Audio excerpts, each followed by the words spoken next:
करुणा केंद्र online lesson में आप सभी का स्वागत है। आइए इस समय हम अपने देश के सम्मान के लिए अपने राष्ट्रीय गान को गाते हैं, तो अपने स्थान पर सब खड़े हो जाएंगे। सावधान।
हेलो एवरीवन, कल का दिन हमारे लिए बहुत ही खुशी और गर्व का दिन है क्योंकि हम भारतीय नागरिक हैं और कल हम रिपब्लिक डे मनाने जा रहे हैं और हम गर्व से कह सकते हैं कि हम भारतीय हैं।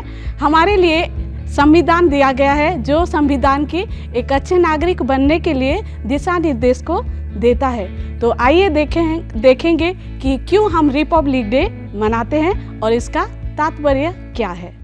हेलो बच्चों, आज हम रिपब्लिक डे के विषय में सीखेंगे कि हम रिपब्लिक डे हर साल 26 जनवरी को क्यों मनाते हैं।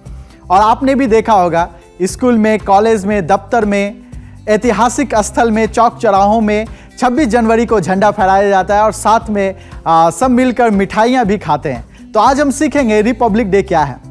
रिपब्लिक डे एक राष्ट्रीय पर्व है और ये हर एक वर्ग के लोग, हर एक जाति के लोग, हर एक धर्म के लोग मनाते हैं।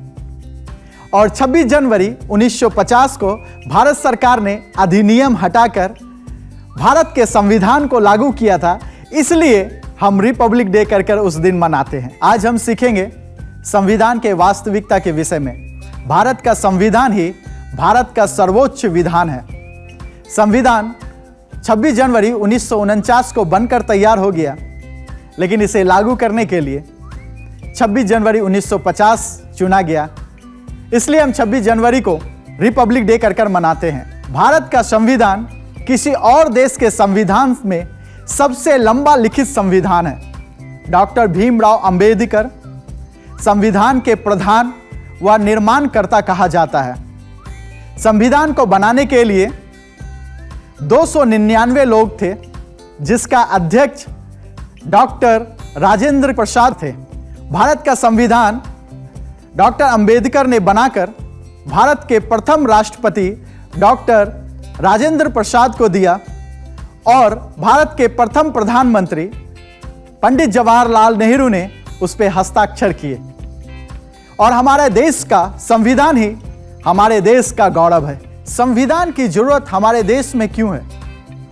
संविधान का जो सबसे पहला कार्य है वह यह है कि वह एक ऐसे नियमों का समूह है जिस पर समाज विश्वास करे, जिस पर समाज भरोसा रख पाए और जिस पर समाज चल सके। संविधान का दूसरा कार्य यह है कि समाज में निर्णय लेने की शक्ति किसके पास होनी चाहिए, वह सरकार कैसे निर्मित होना चाहिए, यह संविधान में लिखा हुआ है। संविधान का तीसरा कार्य यह है कि वह सरकार को ऐसी क्षमता प्रदान करे जिससे समाज की आकांक्षाओं को पूरी करे, वह न्यायपूर्ण समाज की स्थापना करे, क्योंकि संविधान भारत को शक्तिशाली बनाती है। संविधान का चौथा कार्य यह है कि सरकार नागरिकों के लिए कानून को तय करे और उस कानून को कोई सरकार भी उल्लंघन ना कर सके। सारे जहां से अच्छा हिंदुस्तां हमारा हमारा, सारे जहां से अच्छा हिंदुस्तां हमारा हमारा, सारे जहां से अच्छा।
आज हम जरूर नया कुछ सीखे, जो पहले से कुछ जानते थे और कुछ नया भी सीखे।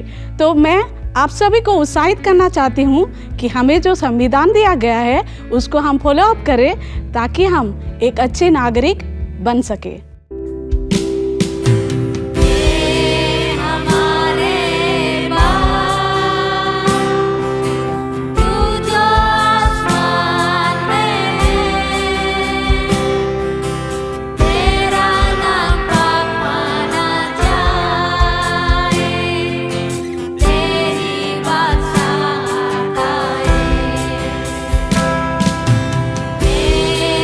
हमारे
जो हमारा तिरंगा झंडा है वो हमारे देश का एक विजय का प्रतीक है। तो इसमें जो 3 कलर हैं वो यूं ही नहीं भरा गया है, इसका एक महत्वपूर्ण अर्थ है। तो हम आपको एक असाइनमेंट के थ्रू एक झंडा बनाने के लिए देते हैं और इसका जो कलर, जो झंडे का कलर है उसका अर्थ एक साइड में लिख के करुणा केंद्र टीचर को भेजिए, क्योंकि हम हमेशा आपके असाइनमेंट के इंतज़ार में रहते हैं।